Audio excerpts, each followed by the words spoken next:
Hey everyone, welcome to another session of Ceerazzledazzle Physics. In today's session, guys, we're going to be talking about the energy of a photon.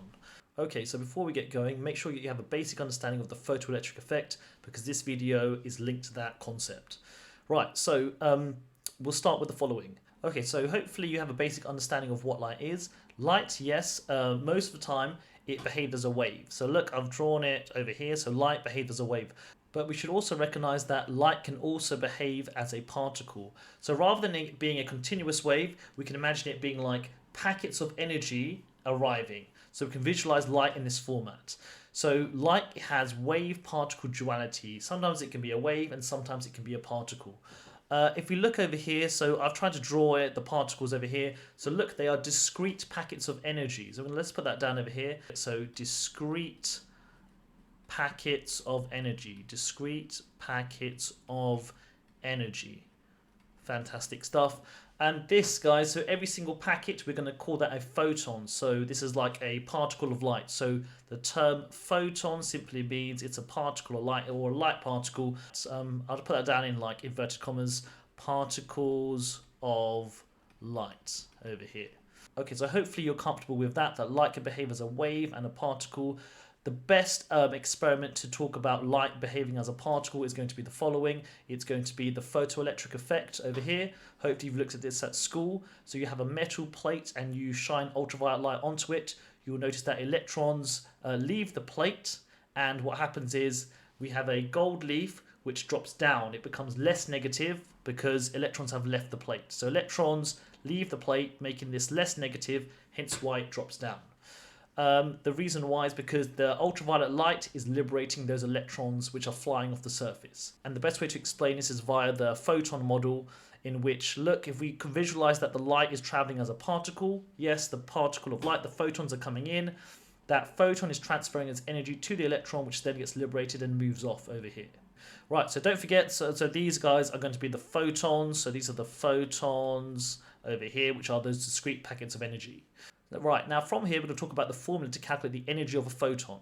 Let's start with the following. Right, so first of all, in the EM spectrum, this is the EM spectrum. Hopefully you remember that we've got radio waves, microwaves, infrared radiation, visible light, ultraviolet, X-rays, gamma rays. Right, the energy of a photon is related to the frequency of the electromagnetic wave.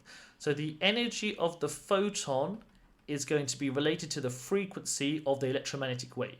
So I like to visualize it, and I like to draw these diagrams over here. I just imagine them as like little paintball pellets over here. And the best way I like to draw it is that the gamma photons have the most energy, so it's full of paint over here. This paintball pellet's full of paint, and you get less and less as you go across over here. There we go, oh, there, and then it gets less and less each time to a dot over here. Right, so we can hopefully clearly see that the energy of the photon is related to the frequency. So a gamma photon coming in will have a higher amount of energy compared to a radio wave photon. Right, so from here, hopefully you can recognize that as we go across the spectrum, the frequency is increasing. So we go across the spectrum, the frequency is increasing. And hopefully you recognize that the energy of the photon, so a gamma photon will have more energy than a radio wave photon because there's less inside here. So we can clearly see that the energy of a photon is proportional to the frequency. So the energy of the photon is proportional to the frequency. So let's put that down. So energy is proportional to frequency. Then we can say the following, that we can move to the equal sign for the energy of a photon is going to be equal to a constant, which is going to be called h times by f. Right, h is going to be known as Planck's constant. This is going to be called Planck's constant over here. And it'll be given to you, it's going to be 6.63 times by 10 to the minus 34 joules seconds. That's going to be Planck's constant. Okay, right, and now from here you can check in regards to the energy. Energy is going to be measured in joules, and we said that Planck's constant is joules seconds, okay? And then frequency, we know frequency is hertz over here. Frequency is hertz. Now, and now don't forget hertz. What is hertz? So we know that frequency is equal to 1 over the time period. So look at the units of this. Frequency is hertz on this side. And then it's going to be 1 over second because time is measured in second. The time period is measured in seconds over here. So look, we can clearly see that hertz is 1 over second. So we can see that plugging it in, it all works out. So look, we have joules on this side and then joule seconds, and hertz is 1 over second. Hopefully you can see that all of it cancels out because you've got joule cancels out, as second, and second cancels out as well. So our formula then for the energy of a photon will be given by HF. So the energy of a photon will be given by HF. That's the thing to take away from here. I'll put that down over here. So energy of the photon is equal to HF, where we're given H, it's the Planck's constant, 6.63 times by 10 to the minus 34 joule seconds. Right, now sometimes they might want to, they might not give you the frequency, they might actually give you the wavelength. Hopefully you can recognize that you've got to be able to get from the frequency to the wavelength. Right, so the formula that connects them is going to be the following.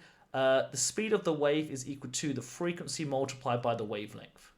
Now, because all of these waves travel at the speed of light, because they're all electromagnetic, we can say that the speed is going to be the speed of light here. So we can say c is equal to f times by lambda. Don't forget, c is going to be the speed of light. So the speed of light, which is going to be 3 times by 10 to the 8 meters per second.